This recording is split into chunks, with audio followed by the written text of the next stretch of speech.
The expensive porcelain teacup trembles slightly in my hand, a betrayal my carefully schooling features won't allow. Across the sun-drenched living room, my husband, Evan, murmurs to my sister, Claire. After her accident, he says, voice low, conspiratorial. Contesting the prenup will be easy. Dr. Wells will testify Anya was unstable when she signed. Dr. Wells, our marriage counselor, his mistress. Claire nods, her eyes gleaming with avarice. They don't know the accident already happened. They don't know I'm back, listening, remembering everything. His cologne, sandalwood, and entitlement mingles sickeningly with Claire's overly sweet floral perfume scents I once associated with love and family. Now they smell like vultures circling. My first countermove is already calculating itself behind my placid mask. Flashback. The swirling lights of the museum gala 2 years ago. He materialized beside me, radiating charm, a perfectly tailored suit masking the scent of desperation I was too naive to recognize. Evan. He listened intently, laughed easily, made me feel seen in a way few others had. Me, the quiet heiress, always overshadowed, suddenly the focus of this magnetic man. He'd swept me off my feet with calculated precision. Whirlwind romance, whispers of forever. A proposal just weeks before my 25th birthday, the day I gained access to the first tier of the formidable Sterling Family Trust Fund. He knew the date, of course. Everyone knew the Sterling Trust timeline. What I didn't know then was the mountain of debt hidden beneath his smooth facade, the desperate scramble to maintain appearances among his genuinely wealthy friends. He was a finance bro drowning in liabilities, and I was his beautifully wrapped billion-dollar lifeline. His real talent wasn't finance, it was manipulation. He exuded trustworthiness.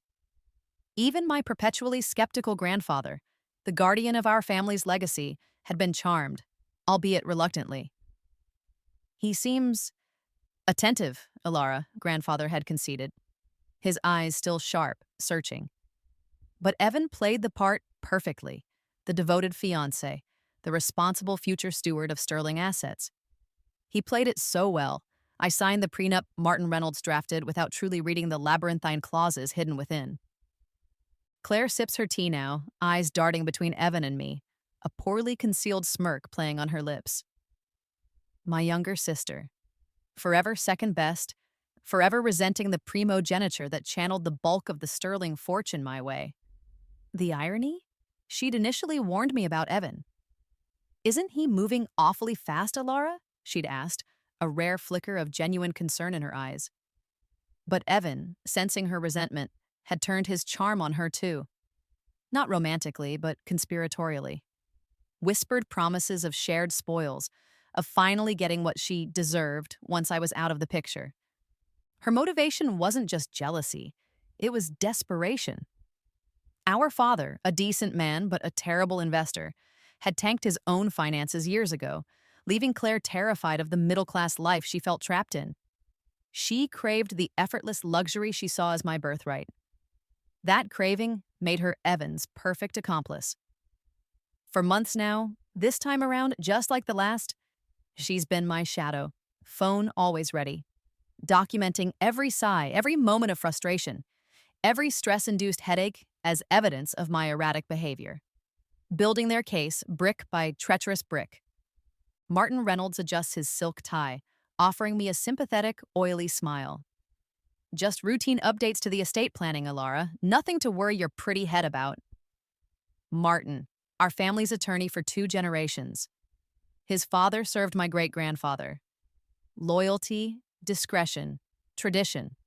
The Sterling watchwords. All a lie. Beneath the veneer of tweedy respectability boils a potent brew of resentment. Decades of perceived slights, of feeling patronized by the Sterling patriarchs, of handling billions while struggling to pay his own escalating debts. He drafted my prenup, lauded by grandfather as ironclad. Except Martin, anticipating Evan's gold digging or perhaps even planning for his own opportunity, had woven in subtle ambiguities, conditional clauses dependent on mental fitness, exploitable loopholes invisible to the untrained eye. Loopholes he's now guiding Evan toward. His own desperation fuels his treachery. Hushed phone calls overheard in my previous life revealed frantic attempts to cover staggering gambling losses. He sees Evan's scheme not just as revenge against the Sterlings, but as his own potential jackpot. Just last week, feigning a review of trust distributions, he accidentally let slip confidential details about withdrawal schedules and asset locations directly to Evan, right here in this library. An intentional mistake designed to fuel Evan's impatience. Dr. Wells pats my hand during our last session, her expression a mask of professional empathy. Alara, these feelings of persecution, of being watched, they're common symptoms of extreme stress, perhaps bordering on paranoia. We need to address this. Her voice is soothing, reasonable. Lies? All lies. She's Evan's mistress, a fact I confirmed early in this rebirth via a discreetly placed tracker on his car. Their chance encounter at a medical conference wasn't chance at all. She's been meticulously building a medical narrative to invalidate the prenup from the inside, twisting my valid concerns about Evan's behavior into symptoms of mental instability. Every session is gaslighting theater. Evan tells me he's worried about your spending, Alara. Is that something you feel is out of control? While exchanging knowing glances with him when he attends joint sessions? Perhaps discussing medication options would be beneficial? Her professional facade is flawless, honed by years of practice. What few know, and what I dredged up using skills I didn't have last time, is the malpractice suit settled quietly years ago. A patient driven to a breakdown by her manipulative methods. Money and connections buried it. But I know where the shovel marks are. She thinks she's securing her future with Evan. She has no idea I'm planning her professional funeral. It happens on the grand staircase of our home, marble cool under my bare feet. Evan comes up behind me, ostensibly reaching for my hand.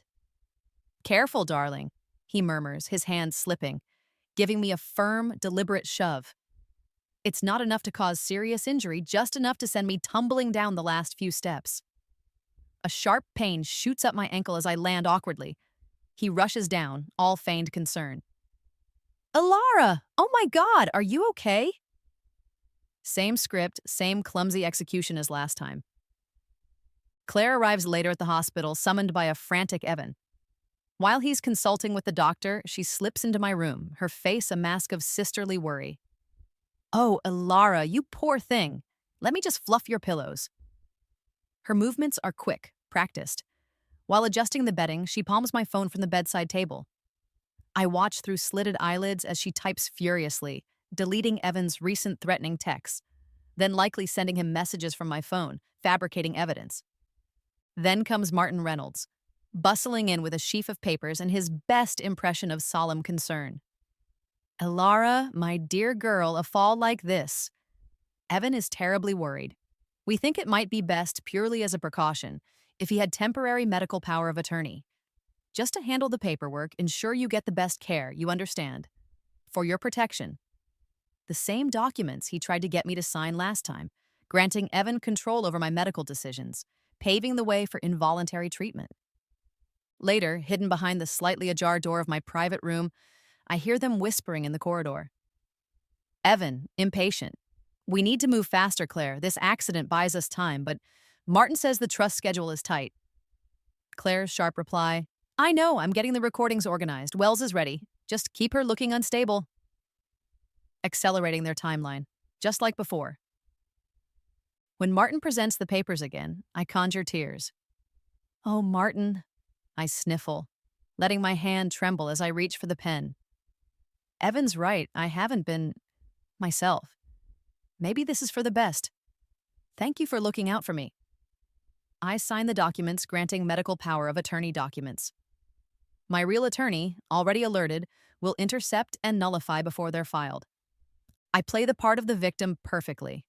I ask the nurse, loudly enough for Evan outside the door to hear, for help walking the few steps to the bathroom, leaning heavily on her arm, wincing with exaggerated pain.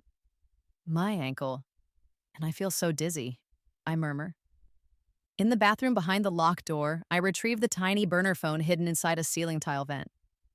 Quick, encrypted messages fire off, updates to my lawyer, instructions to my financial team. Back in the room, when Evan returns with a saccharine smile and a bouquet of funereal lilies, I accept his hollow apologies with tearful gratitude. "It wasn't your fault, Evan," I whisper, reaching up to kiss his cheek, recoiling inwardly from the contact. "I must have just lost my balance." Let him think I'm weak, confused, trusting. His arrogance is his Achilles heel. The hospital stay is brief, but productive. The burner phone connects me to the outside world Evan thinks I'm cut off from. While complaining of dizziness requiring rest, I orchestrate the final stages of moving the accessible bulk of my trust fund, the part Evan and Martin are targeting, into a newly established, heavily encrypted offshore account under a name they wouldn't recognize. My rival attorney, a sharp, discreet woman named Isabel Moreau, receives copies of Martin's POA documents and begins drafting countermeasures. Back home during my recovery period, where I'm supposedly resting and too weak to leave my bedroom suite often, I move silently through the house in the dead of night. Microscopic cameras, state-of-the-art, sourced through contacts I shouldn't have, are installed in key locations. The library where Evan takes hushed calls, the living room where he meets Claire, even inside the base of the lamp on Dr. Wells' desk during a faked follow-up visit where I claim to feel faint. Every whisper, every plot, every shared, treacherous glance, now being recorded. The annual Sterling Foundation Charity Gala, the perfect stage. Weeks have passed since my fall. I arrive leaning lightly on Evan's arm, projecting fragile elegance. I've timed my medication, actually a mild sedative that produces believable drowsiness without impairing my judgment, to peak midway through the evening. During the main course, I feign dizziness. I sway, clutching my head. "Evan, I feel strange," I murmur, loud enough for nearby tables to hear. Evan and Claire rush to my side, all performative concern. "Easy, darling," Evan soothes, guiding me towards a side lounge. Claire fusses, whispering, "It's the pills Dr. Wells prescribed, remember? They make you confused." This is the cue. Isabel Moreau, seated strategically across the ballroom, makes a call. Simultaneously, the audio feed from the hidden microphone I'd planted on Evan earlier, capturing his and Claire's hushed plotting right now as they help me. "She's losing it," Evan whispers. "Perfect timing for the guardianship hearing," Claire replies. Is discreetly broadcast via Bluetooth hijack to Evan's own phone, which he left on the table. Several of his business associates nearby glance over, puzzled by the sounds emanating from the device. As they guide me through the crowded room, I stumble near Martin Reynolds' table. I look at him, eyes wide with feigned confusion. "Martin, those trust documents, the ones from March. Page 17, Clause B. Did you change the wording? It looked different." Martin freezes, his face draining of color. He knows exactly which altered document I mean. Just as pandemonium begins to ripple outwards, a process server calmly approaches Dr. Veronica Wells at her table across the room. A woman stands beside him, clearly distressed, holding legal papers. "Dr. Wells?" the server asks loudly, handing her a thick envelope. "You've been served. Lawsuit regarding patient confidentiality breaches and negligent infliction of emotional distress. The other patient, the one whose life Wells ruined years ago, found and funded by my PI, has arrived precisely on schedule. Chaos erupts." Evan and Claire stare in horror, trapped beside me. Martin looks ready to faint. Dr. Wells looks utterly poleaxed. My breakdown has become their public nightmare.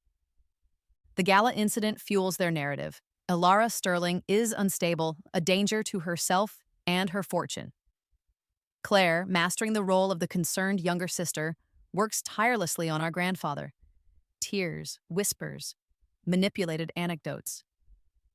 "Grandfather, I'm so worried about Ilara. She's talking nonsense, accusing everyone. She nearly collapsed at the gala. What if she hurts herself?" She plants the seeds of doubt, cultivating his fear for my well-being and, more importantly, for the Sterling legacy. Evan seizes the opportunity. "Sir," he says to grandfather during a tense family meeting, his voice grave with fake concern, "perhaps a temporary guardianship is necessary, just until Ilara is better. Dr. Wells has offered to provide an expert assessment for the court."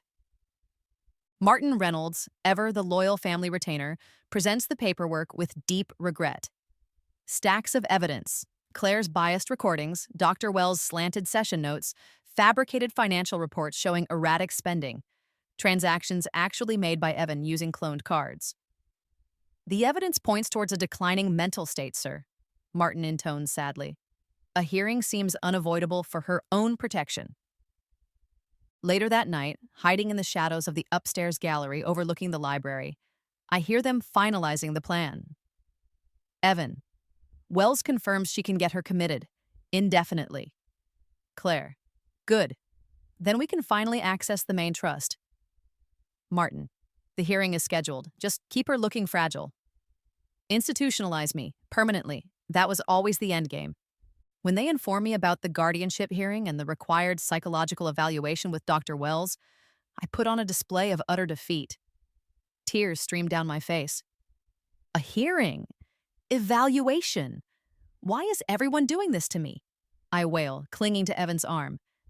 Okay. If Dr. Wells thinks it will help, I'll do it. I call grandfather, my voice choked with sobs. Grandfather, I'm so scared. Evan and Claire say I need help. Martin has papers. I don't understand what's happening. Am I going crazy? I let him hear the fear, the confusion, playing into the narrative they've constructed. In my room, I leave a journal open on my desk filled with entries describing disorientation, paranoia, fragmented memories, all carefully crafted to be found by Claire during her routine snooping. Feel like I'm losing my mind. Are they watching me? Evan seems angry. During the evaluation with Dr. Wells and later at home under Claire's watchful eye, I make a show of taking the medication prescribed for anxiety. I pop the pill into my mouth, take a sip of water, and discreetly tuck the capsule into a tiny flesh-colored waterproof pocket sewn into the inside of my cheek, developed for just this purpose. They see compliance. I maintain clarity. My apparent breakdown provides cover for my real moves. During a supposed therapeutic walk in the park, I meet with Alistair Finch, grandfather's oldest friend and a highly respected retired judge. I lay out the situation, providing him with copies of my evidence. The recordings, Martin's altered documents, Dr. Wells's history.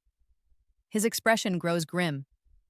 Leave it with me, Alara, he says, his voice firm. Your grandfather deserves the truth. An anonymous, heavily encrypted email goes to the state medical board detailing Dr. Wells' affair with Evan, her biased diagnosis, and referencing the previous malpractice suit, complete with case numbers provided by my investigator. Said investigator is also put to work tracking Martin Reynolds. Discreet surveillance follows him from his stuffy law office to the back rooms of illegal, high-stakes poker games across the state line. Photographic evidence, casino debt markers, recordings of desperate calls to loan sharks, a portfolio of professional and personal ruin.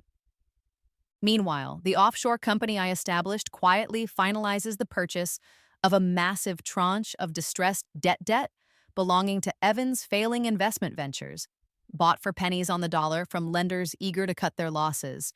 He has no idea his financial ruin is now owned and controlled by me. The guardianship hearing, a cold, sterile courtroom.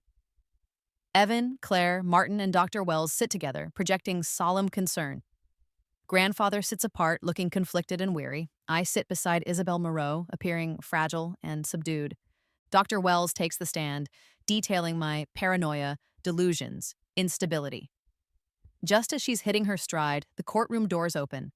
Retired Judge Alistair Finch enters, nodding respectfully to the presiding judge. Your Honor, Alistair announces calmly, I wish to be entered as a character witness for Miss Ilara Sterling. A stunned silence falls. Grandfather looks shocked, then intrigued. Evan and Claire exchange panicked glances. Before Wells can recover, a court officer approaches the witness stand. Dr. Veronica Wells, you are hereby served. He hands her an official notice. An emergency investigation has been launched by the State Medical Board regarding ethics violations, effective immediately. Wells stares at the document, her face crumbling. Her expert testimony is now worthless. Next, Isabel Moreau addresses the court.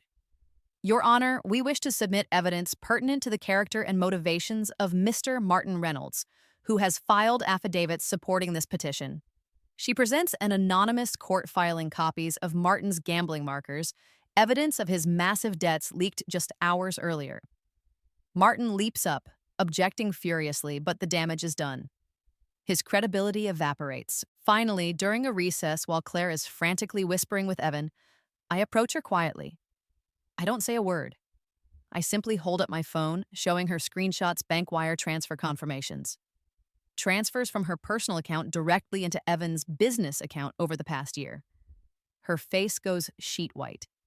She knows I know she wasn't just a passive accomplice.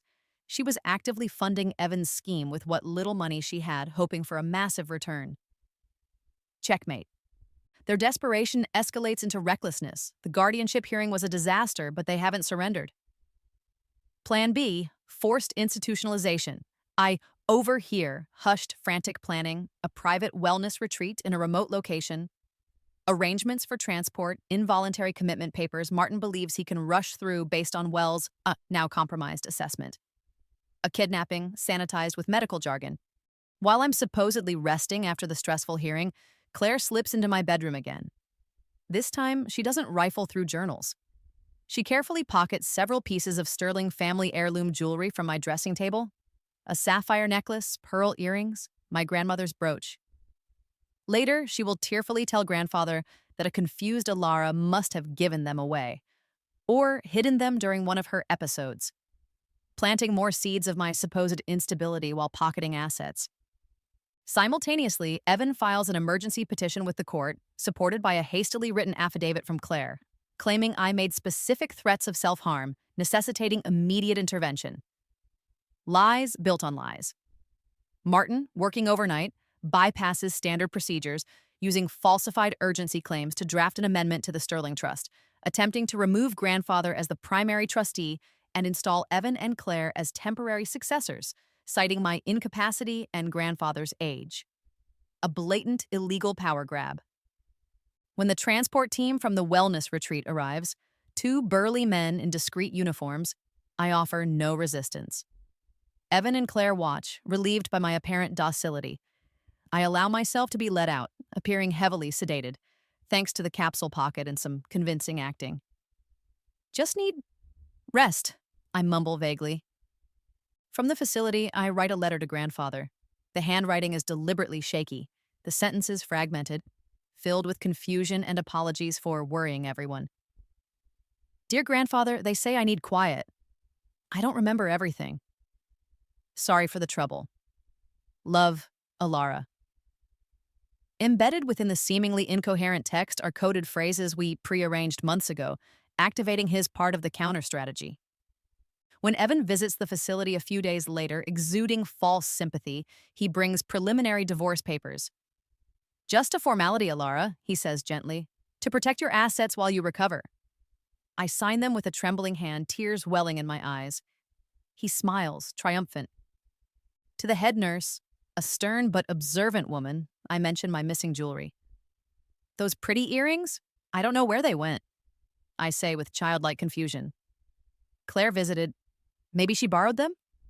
Planting a seed, letting the staff's observations corroborate future evidence. The wellness retreat? It's a high-end private facility, yes, but one secretly owned by my fiercely loyal college roommate Amelia through a blind trust. The staff aren't guards, they're protectors. My sedation is water. My confinement is a luxury suite with secure communication lines. Grandfather receives my letter. Recognizing the codes, he immediately contacts Martin Reynolds' former mentor and current arch-rival, the legendary litigator Julian Vance. Vance has been waiting for an opportunity to take Martin down for years. Grandfather provides him with full authority and access to deeper family resources. The divorce papers Evans smugly filed, they look standard, but the paper itself contains invisible ink amendments, activated by a specific light frequency, detailing Evans' admission to conspiracy, fraud, and infidelity, triggered by his signature. A legal booby trap, courtesy of Isabel Moreau's expertise in forensic document analysis. Amelia, from the facility, forwards my confused comments about the missing jewelry, along with staff logs confirming Claire was the only recent visitor with access to my room, directly to Julian Vance. The pieces are falling into place. Julian Vance requests an emergency Sterling family meeting at grandfather's insistence. Evan, Claire, and Martin arrive, expecting grandfather to finally capitulate, perhaps announce his retirement due to stress. Instead, grandfather sits silently while Vance takes the floor. Vance begins by reading my confused letter aloud, then reveals the hidden meanings, the prearranged codes activating grandfather's authority. He presents encrypted communications between himself and me, proving my lucidity and strategic planning from within the facility. Evan and Claire stare, aghast. Then, Vance plays security footage.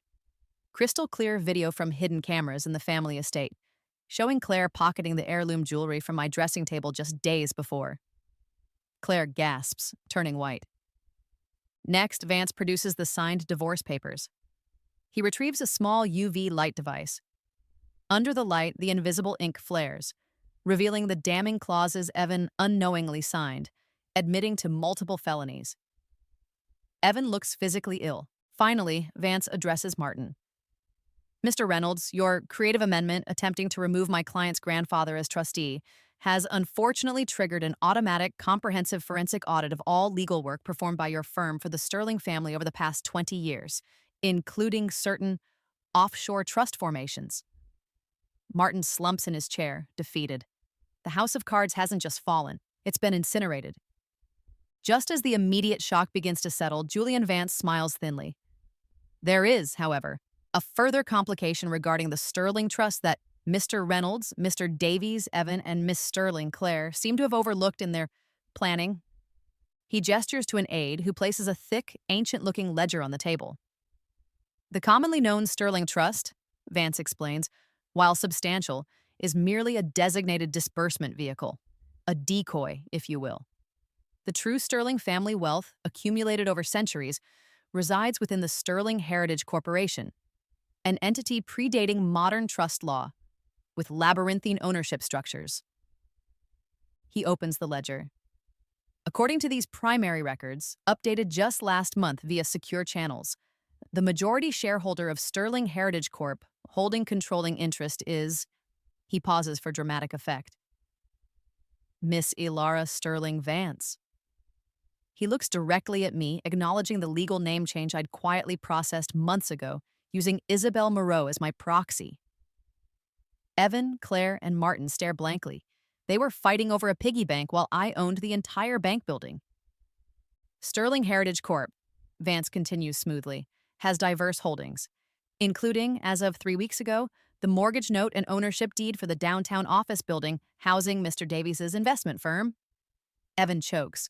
Furthermore, smart contracts embedded within the original trust framework, keyed to specific prenup violations, such as infidelity and conspiracy to defraud, were automatically executed the moment Mr. Davies signed those divorce papers. All jointly held assets, minimal as they were, have already legally transferred to Miss Sterling Vance. The prenup they sought to invalidate has, in fact, stripped Mr. Davies bare. Grandfather finally speaks, his voice quiet but firm, cutting through the stunned silence. There is something else you all fail to understand about our family. He looks at Evan, Claire, and Martin with cold disdain. The Sterlings have a unique legacy, an ability passed down certain lines to foresee one's own demise, and, under specific, dire circumstances, the chance to return, to reset. A single opportunity to protect the family and its legacy from existential threats. He gestures towards an ornate locked cabinet in the corner. Elara is not the first Sterling to face betrayal and utilize this gift. Our family history, documented in records Martin never had access to, contains precise instructions, protocols, fail-safes. He looks at me, a deep understanding passing between us. Her accidents, her instability, part of it was your doing. But part of it, he smiles grimly, was Elara testing the boundaries, understanding the rules of her return. The ancient family grimoire, filled with coded instructions for navigating rebirth, rests safely in my possession, its secrets unlocked. Vance adds another layer. You all perceived Miss Sterling Vance as a naive heiress, easily manipulated. He scoffs, an illusion she carefully cultivated. While you saw shopping trips and charity lunches, Elara was completing advanced degrees in financial engineering and quantum computing under assumed identities. While you plotted over tea, she held discreet meetings with global financial leaders and sovereign wealth fund managers in Zurich and Dubai. He slides another set of documents across the table. Patents bearing my hidden research identity, technical papers published in classified journals, credentials from institutions they've never heard of. Her personal patents alone are valued in the low 10 figures. Her understanding of market dynamics makes Mr. Davies' expertise look like a child playing with blocks. He leans back. Oh, and her security consultant? Let's just say certain three-letter agencies owe the Sterling family significant favors. The surveillance assistance wasn't difficult to arrange. The meek heiress was a carefully crafted character. The reality is a financial predator with resources and connections they cannot even comprehend. And now, grandfather says, his voice resonating with quiet authority, we come to the settlement. He nods to Vance. The large screen on the library wall flickers to life. Not a negotiation table, but an executioner's block. A meticulously edited compilation plays. Evan whispering plots with Claire, Claire stealing jewelry, Martin admitting to document tampering on a hot mic call obtained by my PI, Dr. Wells coaching Evan on faking concern, Evan admitting the affair to a confidant, also recorded. Every betrayal, every crime laid bare. Vance places specific files before each of them. Mr. Reynolds, evidence of your systematic funneling of multiple client funds, including Sterling accounts, to offshore bookmakers to cover gambling debts. Martin stares, broken. Miss Sterling, Claire, security footage and audio recordings confirming your theft and your repeated statements. Quote, I never loved Alara.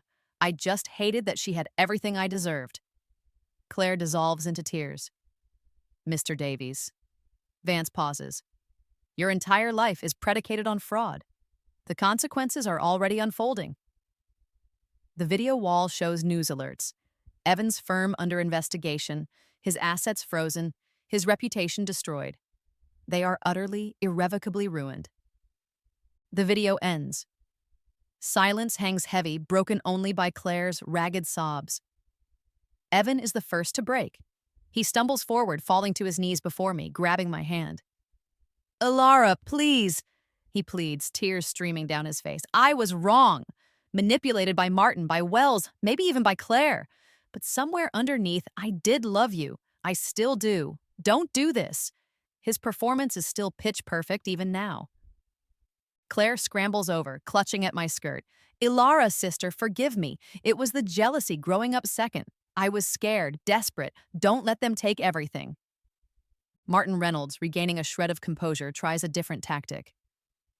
Miss Sterling Vance, he says formally, though his voice trembles. I possess information regarding other indiscretions. I can offer full testimony against Davies and Miss Sterling here, in exchange for immunity regarding my own errors in judgment.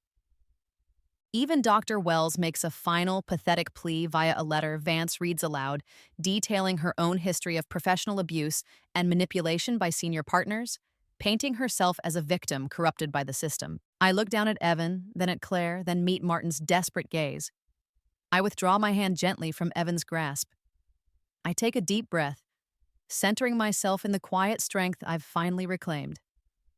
No, I say softly. The word drops into the silence, simple, absolute. No, Evan, whatever you felt, it wasn't love. No, Claire, jealousy doesn't excuse conspiracy. No, Martin, your testimony isn't needed. The evidence speaks for itself. And Dr. Wells, I address the absent counselor via Vance, her past doesn't absolve her present. I look at each of them, my gaze calm, devoid of hatred or triumph. This isn't personal anymore. The consequences you face are the direct result of your own choices, your own actions. Justice is already in motion. I turn and walk towards the library door, leaving them in the wreckage of their own making. The sensation isn't victory, it's release. A profound, shuddering liberation from the weight of their betrayals, their expectations, their very existence in my orbit. I am free. 1 year later. The sand is warm between my toes, the late afternoon sun casting long shadows across the private beach. The Mediterranean stretches before me, vast and blue.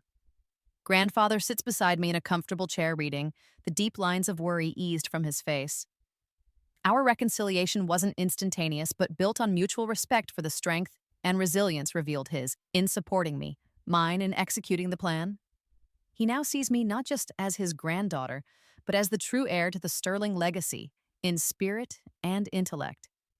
The Sterling Heritage Corporation, under my overt leadership now, funds my new passion, the Alara Vance Foundation, dedicated to providing legal aid and financial literacy resources for victims of financial abuse and marital fraud. We use the family's unique understanding of betrayal to shield others. There are whispers, hints, that perhaps my help extends beyond the conventional, using the knowledge from the grimoire, the understanding of rebirth's potential, to offer certain individuals a very unique form of second chance counseling. Subtle, discreet, never confirmed. The sun dips lower, painting the sky in hues of orange and violet. I breathe in the clean, salt-tinged air. No lingering scent of sandalwood or cloying florals, just the sea, the sand, the vastness of possibility.